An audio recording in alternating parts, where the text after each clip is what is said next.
the Denver Broncos. Let's jump into this team here who had more wins than they should have based on their team and the output. Russell Wilson, I think, willed them to some victories when they shouldn't have. Some late game defense. Well, the defense, but except against Miami. Wilson had some late game heroics. I will say that he had some big time late game drives that won some games for him here. But you no longer have Russell Wilson at the helm. You have a rookie Bo Nix, or it could be Jarrett Stidham, or it could be Zach Wilson, who came over from the Jets. My guess is they're throwing Bo Nix right into it because Peyton loves it and was happy to get him. So we don't. In terms of Bo Nix, this quarterback situation, even if Bo Nix is a starter, if you're in a rookie draft for Dynasty, take a chance on him.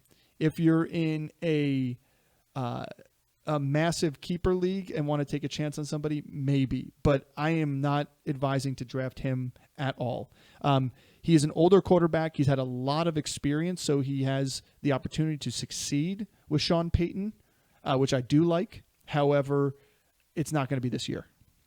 Yeah, I think they're going to be the worst team in this division. Yeah, I think they're going to go from an 8-win team to a 5-win team. I think that there's just too many question marks.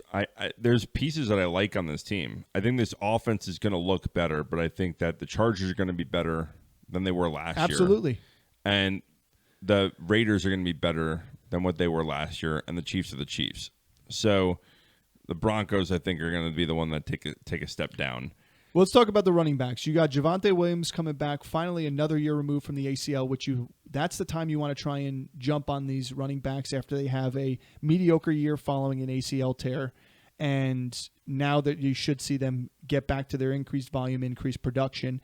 You have Jaleel McLaughlin there, Samaje Perine, and the rookie Audric Estime, which I don't know how the media, these beat writers, are all of a sudden blowing smoke up Estime's ass here, saying that, he looks great in camp. He's going to be the guy, Javonte Williams is on the bubble as possibly being a cut candidate.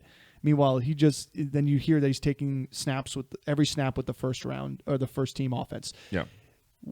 Be patient, wait through camp, let this happen. Hopefully your league is waiting to draft after camp's over, etc. But Javonte Williams is a fantastic running back. He's a guy that he's proven he can do it. Last year, nobody could run on this offense. At times, they had some flashes here and there with McLaughlin, and he more or less earned his stripes there doing out the backfield. So who do you like in this backfield? Are you even going to touch this backfield if you get a chance? I know in our mock draft we just did, if you hadn't had a chance to watch it yet, Chris did take Javonte Williams, but that's because he punted the running back position for quite some rounds. Yeah, so I like Javonte Williams, and I do think, like, even if the rumors are true and he does end up getting traded or gets cut, he's going to get picked up by a team. And he's good enough to get picked up. A lot of people, I agree with you, a lot of people are going to crap on his efficiency from last year. Just throw last year out, A, because he was recovering from an ACL injury, and B, because this team couldn't run the ball. At all. And you're going to say, oh, well, McLaughlin had really good games running the ball. Yes, he's a scat back. He got open in space and broke the huge plays. That's not the game of Javonte Williams. Javonte Williams does, even going back to college, he functions really well as a split back.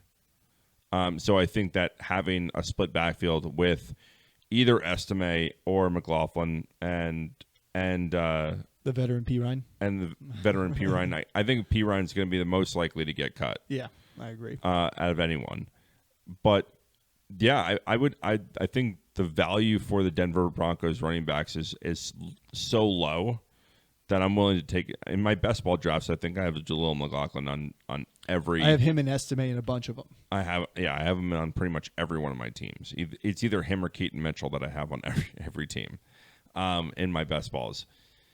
But for Javonte, like, he's the one I like the most, and I think that he is going to emerge as being the lion's share, 50% of the carries, just for him. And I think that this offense is going to be better downfield than it was last year. Yeah. I think there are some pieces that they brought in. There are some good veteran pieces that they have outside. You're probably not going to have drops. I think that Addition by subtraction. The addition by subtraction With Jerry Jeudy? With Jerry Jeudy is a huge piece. I'm with you. Do I think that the quarterback play is going to need to either prove itself? Like, we're going to need to find out who's the quarterback here before I really evaluate.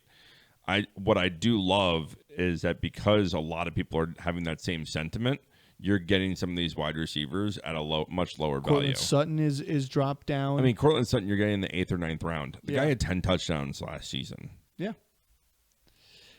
I don't care. Like, I'm going to draft him. And here's the thing, too, and let's move on to the receivers. You have Sutton, you have Troy Franklin, you have Josh Reynolds, you have Marvin Mims Jr., you have Tim Patrick coming back, who I don't know, like every year he gets injured, so he could be injured again this camp. But you look at these guys, I think Marvin Mims Jr. is going to have a role as kind of one of these gadget players because he's got the speed. He can take a ball out the backfield and run end arounds. He can go deep, etc.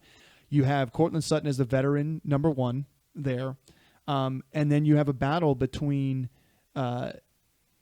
Troy Franklin and Josh Reynolds for that number 2 spot. And Reynolds has proven himself with the Lions for sure. Well, I think Reynolds is going to be that spot. I think that they are going to have on 3 wide receiver sets, Troy Franklin be in to be this.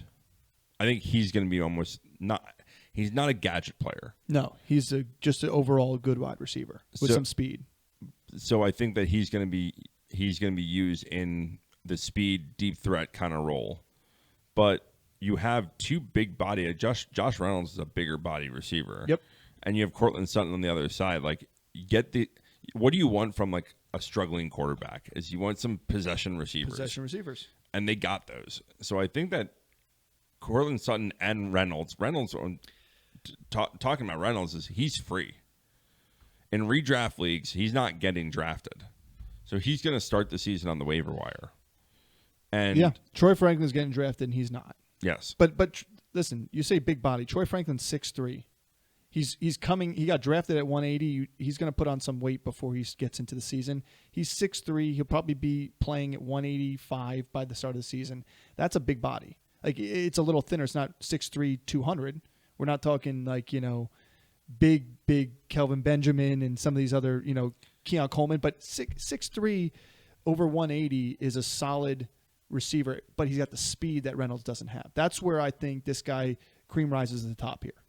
Maybe. I mean, he struggled with drops in college, but the one thing I'll say for him is that the connection with Bo Nix, if Bo Nix ends up being the starter, is going to be that's the safety valve. It's the instant rapport. I think that's why they drafted him too. Maybe. And he was the best guy on the board, wide receiver at that time too. But still, it gives you not only that, but you already drafted Bo Nix.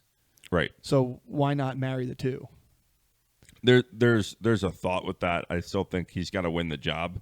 So if he does win the job, it's going to be interesting. If he does come and end up being the number 2 and being on the outside, I do think that it's an interesting person to draft. But we're going to kind of have to see, can he overtake Reynolds? And again, I think bigger bodied possession receivers are a young quarterback's best friend. Yeah. So that is where I see Courtland Sutton having I really like Courtland Sutton this year. I do too. I think he's one of the great. best value receivers that you can draft this year. Yeah, the only thing I say about Troy Franklin is you say big body possession receiver is a quarterback's best friend, but so is your best friend from college. Yeah. So I just think there's going to be there has to be a little bit of that going into camp and Peyton understanding that and using that to Peyton's advantage. Now, again, we're saying that this team is not going to be good. So I'm not saying go out and hyper target Broncos players. But if I'm going to take a chance on a guy, it's a receiver that has a connection with his quarterback pending that Bo Nix is labeled a starter. And yeah, he may not start the first couple games as the number 2, but I already put out there my bold prediction that he ends up leading the team in receiving yards this year. Did I say receiving yards and receptions? And receptions. So I'm just saying I just think he can be hyper-targeted by Bo Nix on a week-to-week basis.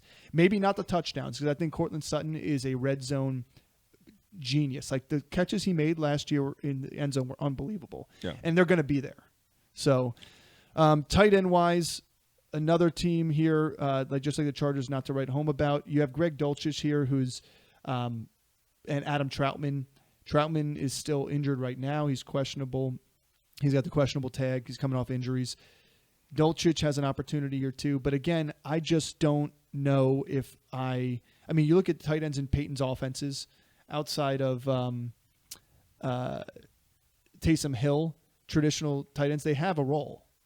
They have a role, but they've also had veteran quarterbacks throwing to them. Yeah, I don't love any of these tight ends. Again, this is like you're talking about drafting the 20th best tight end on the board. Not even. Like, these guys are deeper than that. Yeah, usually. so I'm not touching them. Yeah. Like I don't, unless you're in a super super deep league. Like there's no reason to draft these guys. You can pick one of them up off waivers for a bye week. Yeah, they're bye week replacements at best.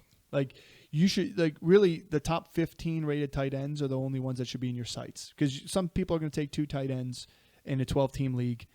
That's fine. I'd say top 20, 18 to 20, because there are some guys that you might value over that. Like a rookie. Yeah. But again, you're taking them as your second tight end. But again, same argument here for the Chargers. I'd take rookies over these. Yeah, so I will too. I mean, let's ride, I guess. Let's just get out of park. Let's just get out, yeah. Let's just get out of park. Yeah. All right, we'll take a quick break. Don't forget to like and subscribe. Hit that notification button. We'll be talking about the Raiders. The Raiders. As we get back from break.